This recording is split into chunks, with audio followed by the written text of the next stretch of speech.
ভালোবাসা সবার কাছে সমান নয়। কেউ ভাবে জাস্ট এনজয়, কেউ ভাবে টাইম পাস, আবার কেউ জীবন দিয়ে প্রমাণ করে দেয় যে ভালোবাসা কোনো ছেলে খেলা নয়। এমন অনেক মানুষ আছে যাদের ভালোবাসা দিলে তারা পশুর মতো আচরণ করে, আবার এমন অনেক পশু আছে যাদের ভালোবাসা দিলে তারা মানুষের মতো আচরণ করে। জীবনে অনেকের সাথেই পরিচয় হয়, কেউ ভালোবেসে থেকে যায়, আবার কেউ শিক্ষা দিয়ে চলে যায়।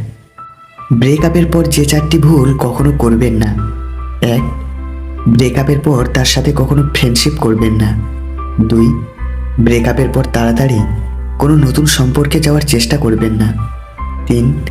তার ফেসবুক, হোয়াটসঅ্যাপ অ্যাকাউন্ট চেক করা বন্ধ করে দিবেন। আর 4. তার সাথে কোনোভাবেই কন্ট্যাক্ট করার চেষ্টা করবেন না। ভালোবাসার নামে যারা ধোঁকাবাজি করে তাদেরকে মানুষ ক্ষমা করলেও সময় কখনো ক্ষমা করে না। কেউ যদি পাশে থেকেও তোমার মূল্য না বোঝে, তাহলে সরে গিয়ে তাকে নিজের অভাবটা বুঝিয়ে দিতে হয়। তুমি যাকে সর্বোচ্চ গুরুত্ব দিয়েও পেলে না, তাহলে ভেবে নাও সেই মানুষটা তোমার জন্য সঠিক ছিল না। কষ্ট পেয়ে যারা চুপ থাকে তাদের যন্ত্রণাটা অনেক বেশি। তারা না পারে কিছু বলতে, আর না পারে কিছু সহ্য করতে। সন্দেহ মানে যে বিশ্বাস করি না এমনটা কিন্তু নয়। সন্দেহ মানে একটা ভয় যেন সে হারিয়ে না যায়। বয়সের সাথে কখনো ম্যাচুরিটি আসে না।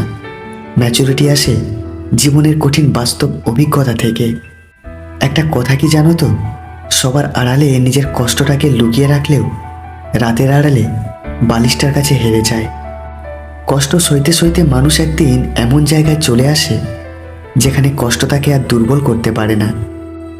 মাঝে মাঝে শত্রুর সাথেও সুসম্পর্ক রাখার চেষ্টা করুন, কারণ এই দুনিয়ায় কায়দা করে বেঁচে থাকতে হয়। যদি সহজেই কাউকে পাত্তা দাও, সে তোমায় সস্তা ভাববে। যদি সহজেই কাউকে গুরুত্ব দাও, সে তোমায় গুরুত্বহীন ভাববে। কষ্ট সহ্য করা মানুষগুলো একদিন ঠিকই সুখী হবে, কিন্তু যারা কষ্ট দেয় তারা কোনোদিনও সুখী হতে পারবে না।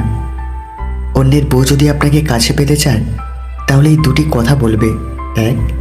তাকে আপনার কেমন লাগে বারবার আপনাকে জিজ্ঞেস করবে। আর 2. আপনার গোপন বিষয়ে বারবার জানার চেষ্টা করবে। যে প্রেমে বিরহ নেই সেটা প্রেম নয়, আর যে বিরহ সইতে পারে না সে প্রেমিক নয়। আজকাল মানুষকে বুঝতে পারা সত্যিই অসম্ভব, কারণ কে সত্যি কথা বলছে আর কে অভিনয় করছে এটা বোঝা খুব মুশকিল। মেয়েরা হয়তো ছোট ছোট কারণে কেঁদে ফেলে, কিন্তু জীবনের বড় বড় সমস্যাগুলো হাসি মুখে পার করতে পারে। কোনো কাজকে ছোট মনে করবেন না। উপোস করে থাকলে আপনাকে কেউ খাবার দিতে আসবে না।